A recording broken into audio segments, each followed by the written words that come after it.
দত্তকে এর আগেও ডিম ছোড়া হয়েছিল। ক্ষিপ্ত জনতা এর আগে দুবার সব্যসাচী দত্তকে ডিম ছুঁড়েছেন, গোবরও ছুঁড়েছেন। আবারও সেই ছবি, সব্যসাচী দত্তকে ডিম বিধাননগর আদালত থেকে বের করার পরই যেন ডিম বৃষ্টি হলো। দেখুন শুধু ছবিটা, সব্যসাচী দত্তকে ডিম ছুঁড়ে রীতিমতো বিক্ষোভ। পালানোর চেষ্টা করলেন কিন্তু পালিয়েও শেষ রক্ষা হলো না। ডিমের আতঙ্কে রীতিমতো দৌড়চ্ছেন সব্যসাচী দত্ত, কারণ এটা তো প্রথমবার নয়, এর আগেও তিনি ভুক্তভোগী, এর আগেও তিনি ডিম ছুঁড়েছে সাধারণ মানুষ তার উদ্দেশ্যে, কিন্তু এবারও পালিয়েও শেষ রক্ষা হলো না। অনুপ রয়েছে আমার সঙ্গে। অনুপ, এর আগে আমরা দেখেছি ডিম ছোড়া, গোবর ছোড়া, আবারও আগের দিন আমরা দেখেছি ডিম ছোড়া, আজও সেই ছবিটাও। পালাতে চাইলেন সব্যসাচী দত্ত, পাই পাই করে দৌড়াচ্ছিলেন, কিন্তু শেষ রক্ষা হলো না। দেখছি সেই ডিম ছুড়লই সাধারণ মানুষ। সব্যসাচী দত্ত তাকে আজকে আদালতে পেশ করা হয়েছিল এবং পুলিশের পক্ষ থেকে নতুন করে তাকে 6 দিনের হেফাজতের আবেদন জানানো হয়। বিচারকের পক্ষ থেকে সবকিছু ডকুমেন্ট সাবমিট যখন করে পুলিশ, তার পরবর্তী ক্ষেত্রে দেখা যায় বিচারকের পক্ষ থেকে নির্দেশ দেয় 6 দিনের পুলিশি হেফাজতের। এরপরে সব্যসাচী দত্ত তাকে যখন বের করা হচ্ছিল বিধাননগর মহকুমা আদালত থেকে, সেই সময় লক্ষ্য করা যায় সব্যসাচীকে দত্তকে দেখে কিন্তু কিছু মানুষ, যারা এলাকার মানুষ থেকে শুরু করে কিছু বিজেপি কর্মীরা যারা উপস্থিত ছিল, তাকে চোর চোর স্লোগান দিয়ে থাকে।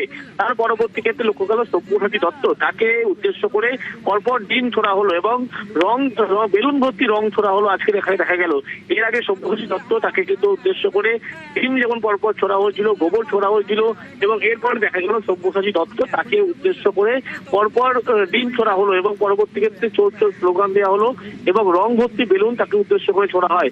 শেষমেশ পিছনে গেট দিয়ে সব্যসাচী দত্তকে বিধাননগর উত্তর থানার পুলিশ তারা বের করে নিয়ে যায়। যদিও এই যে গোটা ঘটনা ইতিমধ্যেই 6 দিনের হেফাজতের আবেদন জানানো, সেই 6 দিনের হেফাজতের আবেদন বিচারক মঞ্জুর করেছেন এবং গোটা এখনো পর্যন্ত তদন্ত প্রক্রিয়া চলবে এবং আরো বেশ কিছু রিকভারি হবে। এখনো পর্যন্ত তদন্ত প্রক্রিয়া চলবে। বেশ,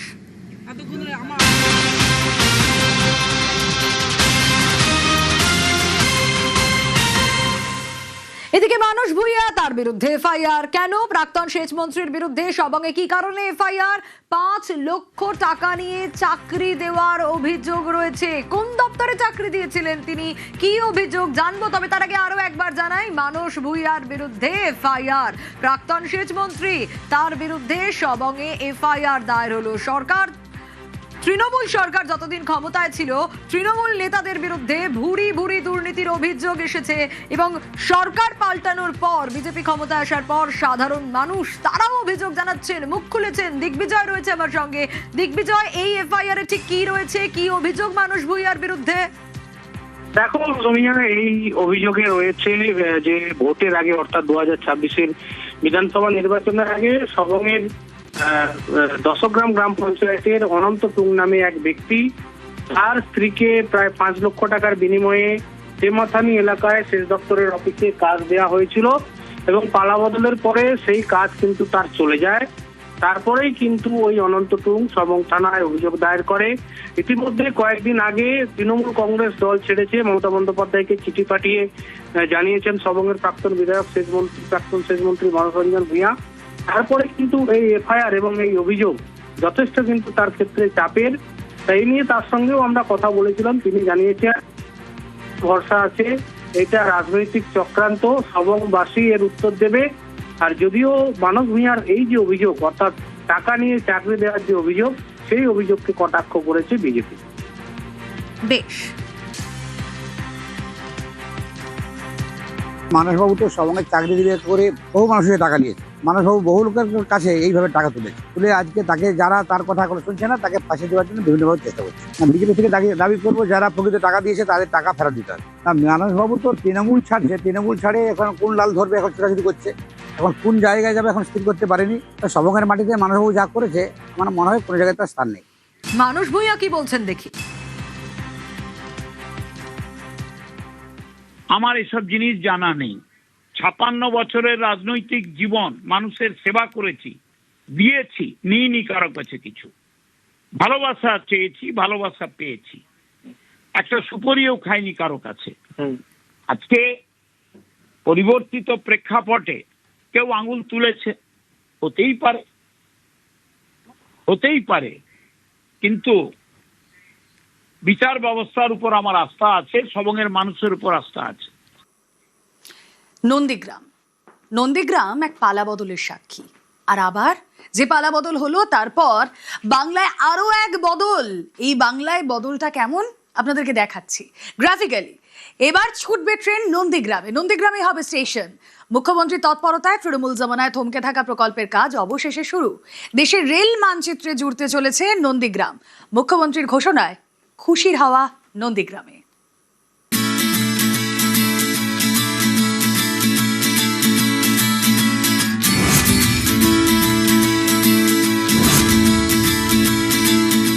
নন্দীগ্রামের মানুষকে রেলে চড়ানোর জন্য জেলা শাসককে নির্দেশ দেওয়া হয়েছে। এখনো যে 6 একর জমি হস্তান্তর বাকি রয়েছে, তার মধ্যে ইতিমধ্যে তিনি 3.5 একর সরকারি জমি রেলকে দিয়ে দিয়েছেন। নন্দীগ্রামের মাটিতে দাঁড়িয়ে নন্দীগ্রামের ট্রেনের ঘোষণা করেন মুখ্যমন্ত্রী। দেশের সব থেকে বড় যোগাযোগ ব্যবস্থা, সেই পরিষেবাই এবার নন্দীগ্রামের মাটিতে। নন্দীগ্রামের মানুষকে রেলে চড়ানোর জন্য জেলা শাসককে নির্দেশ দেওয়া হয়েছে।